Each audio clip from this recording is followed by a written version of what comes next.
C'est Kylian Mbappé qui, c'est vrai, n'a rien pu faire mardi. Mais les critiques vont un petit peu plus loin et s'en prennent à son statut de leader exemplaire. Est-ce qu'il y a un souci? Mbappé, le fil actu de Clément Crépu. Mbappé a-t-il raté son match contre Newcastle? Oui. Mbappé est-il moins bien physiquement? Peut-être. Mbappé est-il responsable de la psychose collective autour des punaises de lit? Non. Thread. Mardi, veille de match contre Newcastle, Kylian Mbappé sur Instagram était prêt. Et son entraîneur Luis Enrique en conférence de presse le pensait aussi. Comment est-ce que vous le sentez? Est-ce qu'il est à 100%? Si. Yes. Oui. Mercredi 19h35, tout allait encore bien. Mais c'est après que ça s'est gâté. 90 minutes à l'image de l'équipe où rien n'a fonctionné correctement. Un seul tir, un seul dribble, voilà, c'est fini, rideau. Une prestation que les supporters anglais ont appréciée, tellement appréciée que Kylian Mbappé était en top tendance sur X avec un surnom Kylian Mbedbug. Traduisez Kylian punaise de lit. Car oui, même en Angleterre, on parle de punaise de lit. Jeudi, Didier Deschamps était en conférence de presse pour annoncer la liste des joueurs retenus pour le prochain rassemblement de l'équipe de France. Et là aussi, il était question de la forme de Kylian Mbappé.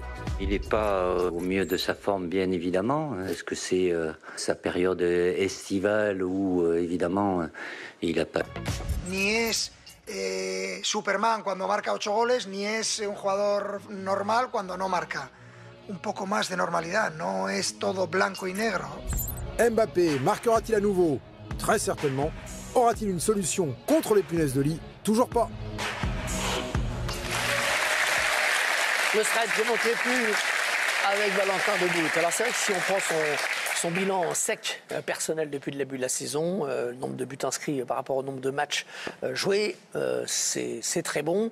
Mais bon, c'est vrai qu'il n'est pas au sommet de sa forme. Est-ce qu'il paye, selon vous, sa mise à l'écart durant la période de préparation, mise à l'écart qui n'est pas de son fait, on le rappelle?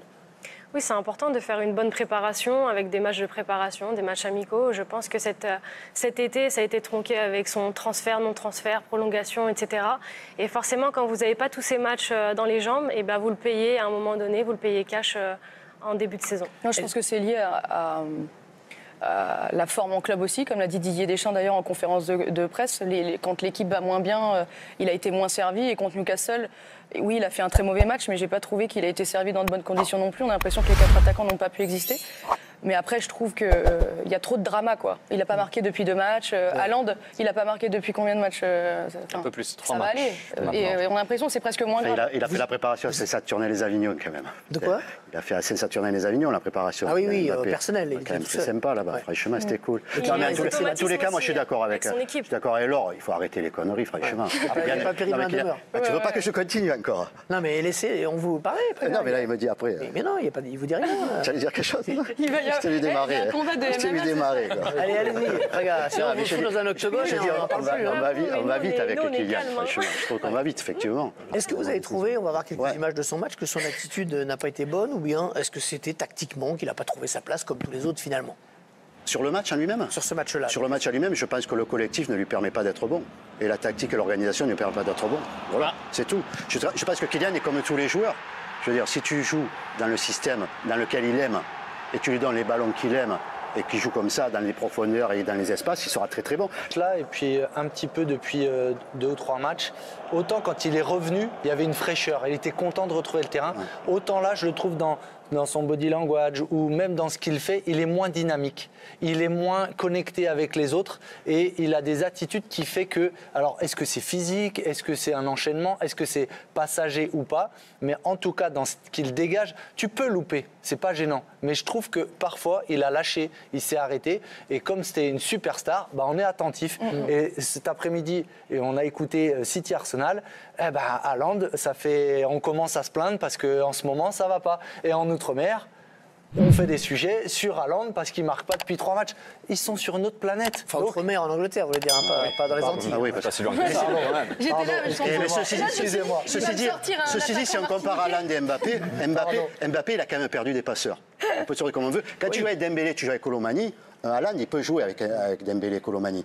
Mbappé, c'est pas un finisseur comme un avant-centre. Ouais. D'accord. Donc, effectivement, il te manque quand même. Je crois que Messi, l'année dernière, c'est quoi 16 passes et pratiquement 16 sur Mbappé. Neymar, et puis, tu n'as plus Verratti non plus. Hein. Voilà, tu n'as plus Verratti. Donc, je veux dire, je trouve que dans ce collectif-là, dans ce jeu parisien, il lui manque quand même un passeur ou deux passeurs. Quoi. Je crois que même du côté de Newcastle, on était un peu déçus par la performance de Kylian Mbappé parce qu'avant match, on parlait que de lui. On faisait des interviews dans la rue avec les jeunes supporters. Ah, il y a Kylian Mbappé qui arrive le quand même. Fils il symbolisait le glamour du retour de Ligue des Champions et puis il fait le match qu'il a fait. Ceci dit, quand il est là, en général, ce soir, il a marqué 3 buts. Et il a touché, peut-être, il a touché des ballons loin du but. Hein. Il a un seul ballon dans la surface. Il y a eu un tir, aucun cadré sur cette rencontre, 53 ballons touchés, mais seulement 4 dans la surface adverse. Et c'est ce qu'on a vu un petit peu sur les images tout à l'heure.